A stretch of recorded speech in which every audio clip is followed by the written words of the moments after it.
اعوذ باللہ من الشیطان الرجیم، بسم اللہ الرحمن الرحیم، السلام علیکم ورحمۃ اللہ وبرکاتہ۔ ناظرین کرام، کچھ ایسے مشاہدات اور کچھ ایسی تھیوریز ہیں جو سائنس آج آہستہ آہستہ سلولی ان کو ڈیفائن کر رہی ہے اور ان کو دنیا کے سامنے ان کا شو آؤٹ کر رہی ہے۔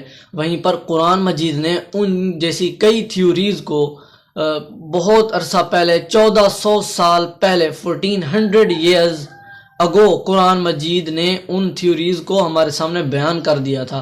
لیکن مسئلہ یہاں پر یہ آ رہا ہے کہ ان تھیوریز کو اگر ہم میچ کریں آج کی جو سائنس نے جو تھیوریز پیش کی ہیں ان سے، تو وہ تھوڑی بہت میچ نہیں ہوتی۔ وہ میچ کیوں نہیں ہوتی وہ ہم آج بیان کرتے ہیں۔ جیسا کہ آپ دیکھیے سورہ یاسین کی ورس نمبر 37، 38، 39 اور 40، یہ 4 آیات دیکھیں گے۔ ان کے اندر اللہ تعالیٰ فرماتا ہے وَمِنَ اللَّيْلِ نَسْلَخُ مِنْهُ النَّهَارَ فَإِذَا هُمْ مُظْلِمُونَ وَآيَةٌ لَهُمُ اللَّيْلُ نَسْلَخُ مِنْهُ النَّهَارَ فَإِذَا هُمْ مُظْلِمُونَ وَالشَّمْسُ تَجْرِي لِمُسْتَقَرٍّ لَهَا ذَلِكَ تَقْدِيرُ الْعَزِيزِ الْعَلِيمِ وَالْقَمَرَ قَدَّرْنَاهُ مَنَازِلَ حَتَّى عَادَ كَالْعُرْجُونِ الْقَدِيمِ لَا الشَّمْسُ يَنبَغِي لَهَا أَن تُدْرِكَ الْقَمَرَ وَلَا اللَّيْلُ سَابِقُ النَّهَارِ وَكُلٌّ فِي فَلَكٍ يَسْبَحُونَ۔ ان آیات کا ایک میں ایسے سمرائز کروں تو ان میں اللہ تعالیٰ کہتا ہے کہ ہم نے رات کو بنایا، دن کو بنایا، دو نشانیاں آپ کہہ لیں، 2 نشانیاں بنائیں، پھر کسی کو رات کو جو ہے دن پر غالب کیا، پھر کبھی دن کو رات پر غالب کیا، ٹھیک ہے، پھر سورج کو اور چاند کو اپنے اپنے مدار کے اندر ہم نے، یہاں پر اللہ تعالیٰ نے بیان کیا وَالشَّمْسُ تَجْرِي لِمُسْتَقَرٍّ لَهَا ذَلِكَ تَقْدِيرُ الْعَزِيزِ الْعَلِيمِ، وہ یعنی کہ سورج اپنے مدار کے اندر گھوم رہا ہے، اپنی جگہ پر فکس ہے، ہر چیز اپنی اپنی جگہ پر فکس ہے۔ یہ ایک اللہ تعالیٰ کی ایک علیم اور غالب آنے والے کی حکمت ہے اور اس کی ایک حکمت عملی ہے۔ خیر، اور چاند کو اللہ تعالیٰ نے کس طرح کہا کہ چاند کو ہم یعنی کہ چاند پہلی جو یکم جو مہینے کی جو پہلی ہوتی ہے، پہلا دن ہوتا ہے، اس سے لے کر اینڈ تک چاند پہلے بہت پتلا پتلا ہوتا ہے اور اینڈ پر جا کر پھر پورا مکمل چاند بن جاتا ہے۔ وہیں پر اللہ تعالیٰ نے اس کی مثال دی ہے کالعادن العرجون القدیم، وہ جو پرانا ایک شاخ ہوتی ہے ایک کھجور کی، اللہ تعالیٰ نے اس سے معنی دی ہے، یعنی کہ شروع ہوتا ہے تو ایک بالکل پتلی سی ایک لڑی جیسا، ایسے لگتا ہے کہ ایک شاخ ہے، پھر وہاں سے پھیلتا پھیلتا آگے۔ وہیں پر اللہ تعالیٰ نے والقمر قدرناہ منازل حتی عاد کالعرجون القدیم لا الشمس ينبغي لها ان تدرك القمر، سورج کی کوئی اتنی جرت نہیں ہے کہ وہ چاند سے آگے نکل جائے، یعنی کہ رات سے پہلے دن آ جائے۔ اس طرح کوئی بھی یعنی کہ اللہ تعالیٰ کے نظام کے اندر کوئی اس طرح کی آگے پیچھے گڑبڑ نہیں ہو سکتی، یہ اللہ تعالیٰ نے بیان کیا ہے۔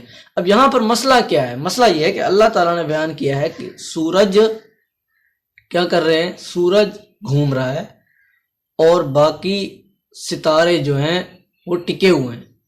سائنس یہ کہتی ہے کہ سورج ایک جگہ پہ کھڑا ہوا ہے اور باقی ستارے اور سیارے ساتھ گھوم رہے ہیں۔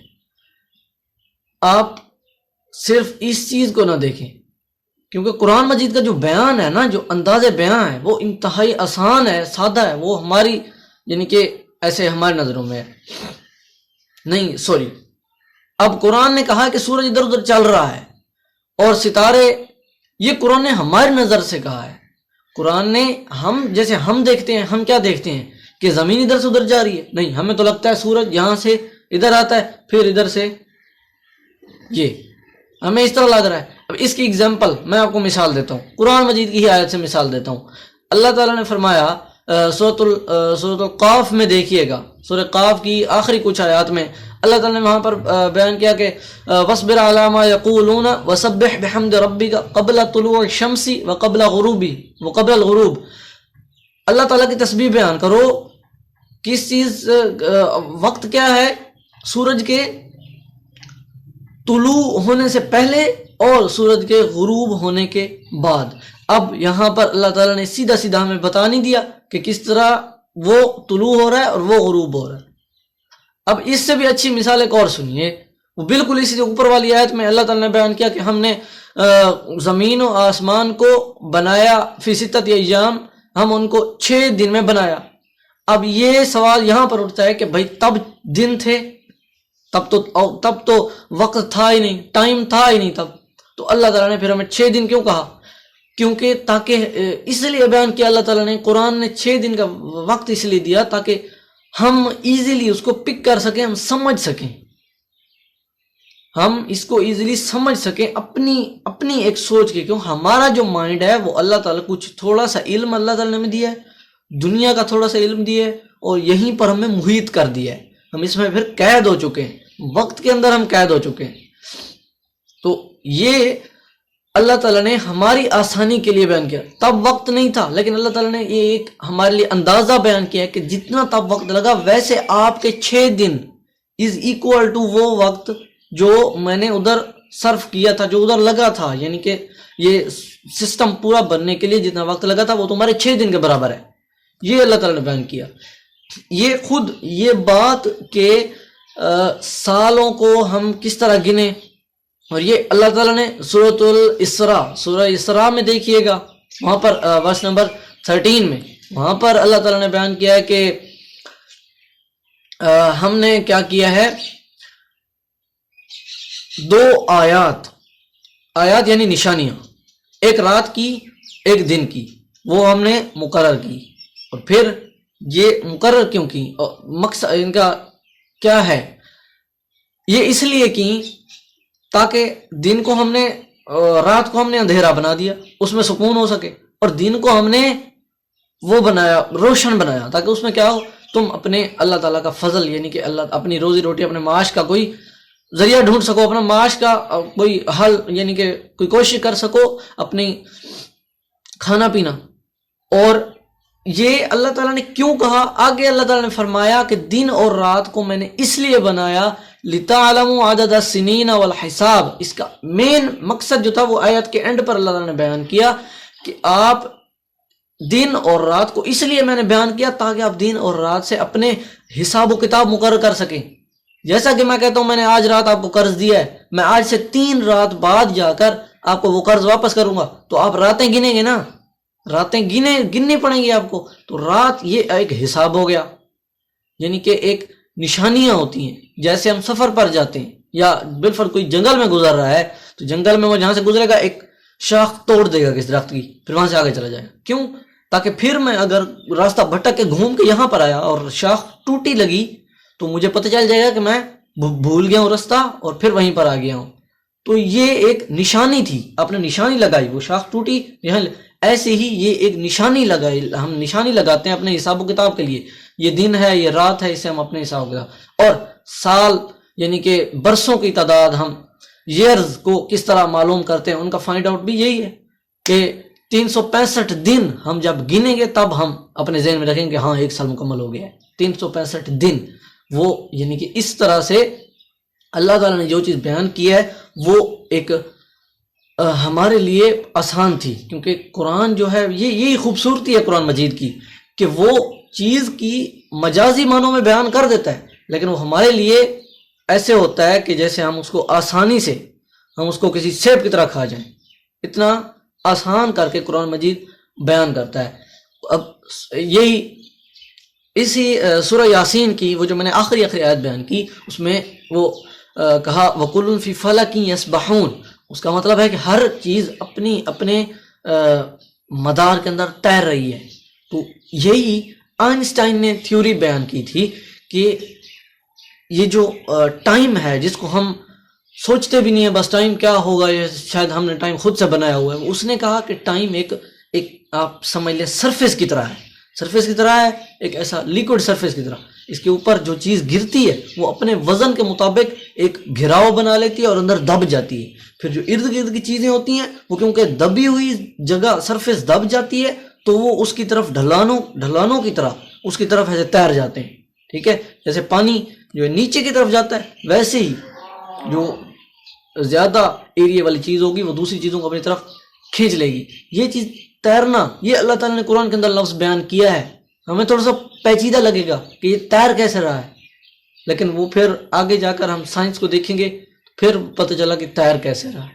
تو اس طرح قرآن مجید کو آپ کوشش کریں. ایک تو یہ ہے کہ قرآن مجید کی خوبصورتی ہے، قرآن نے کہا نماز ادا کرو طلوع شمس سے پہلے اور غروب آفتاب کے بعد، سمپلی. اللہ تعالیٰ نے یہ نہیں کہا کہ زمین کا حساب لگاؤ، زمین جب سورج کی یہ یہاں پر پہنچے تو یہ نماز ادا کرو، جب یہاں پر پہنچے تو یہ نماز نہیں. اس طرح ہمارے لیے مشکل کھڑی ہو جاتی. ہر وقت ہمیں ٹائم معلوم کرنا پڑتا، ہر وقت ہمیں اتنے جھیلنے پڑتے رفڑ. اس سے بہتر اللہ تعالیٰ نے صاف صاف ہماری زبان میں قرآن نے بیان کر دیا، جس طرح ہم آسانی سے سمجھ پائیں. سائنس کو سمجھنے کے لیے کیا کرنا پڑتا ہے؟ 16 سال اسٹڈی کرنی پڑتی ہے. وہ بھی صرف خالی اسٹڈی نہیں، ان کے پھر ہزاروں ایگزام دینے پڑتے ہیں، وہ بھی پاس کرنے پڑتے ہیں. اس کے بعد پھر کوئی بہت ہی ہائی قسم کی ہائر ایجوکیشن کے اوپر جا کر آپ کی بڑی کمپنی میں وہ اپنا انٹری کریں، اس طرح کا نالج حاصل کریں، اس کو سمجھیں.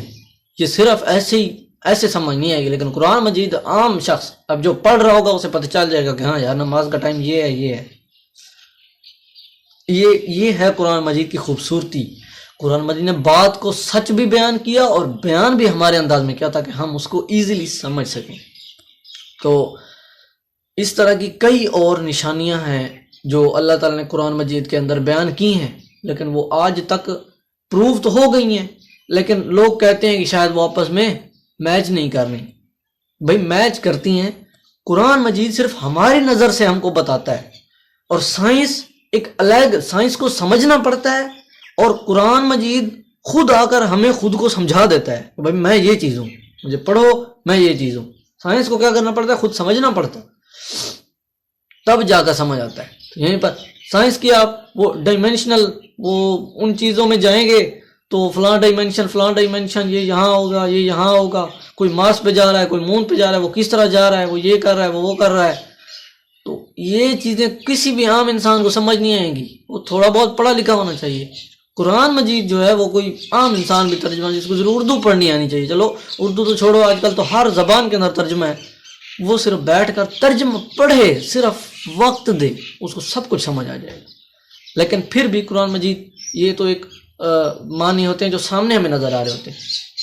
حقیقت تو قرآن کے پتہ نہیں کئی اندر معنی مطالب وغیرہ چھپے ہوئے ہیں. بہت بڑا علم قرآن کے اندر، ایک جس طرح سمندر کے سینے کے اندر پتہ نہیں کیا کچھ گھر کے کوئی سوچ بھی نہیں سکتا، ویسے ہی قرآن مجید جیسی چھوٹی سی بک کے اندر دنیا کے کتنے بڑے بڑے راز چھپے ہوئے ہیں، اور بڑی بڑی چیزیں چھپی ہوئی ہیں، وہ ہم اور آپ اندازہ بھی نہیں لگا سکتے. بس اسی بات سے ہم اپنی ویڈیو کا اختتام کریں گے. اور پیغام ہے میرا، میسج ہے کہ آپ اس کو زیادہ سے زیادہ شیئر بھی کیجئے اس ویڈیو کو. اور دوسری بات یہ کہ زیادہ سے زیادہ قرآن مجید کو سمجھنے کی کوشش کریں. تھوڑا ہی کیوں نہیں، لیکن سمجھنے کی کوشش کریں.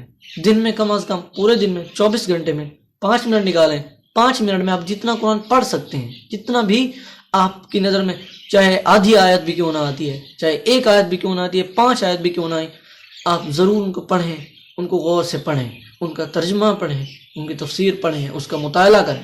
یا اور نہیں کر سکتے، جیسے لوگ سفاری لوگ ہوتے ہیں وہ اکثر ٹریولنگ میں اپنا دن گزر بسر کرتے ہیں، تو بھائی موبائل فونز آپ کے پاس ہیں، ٹیلی ویژن پہ صبح سویرے روزانہ قرآن مجید کی تلاوت چل جاتی ہے.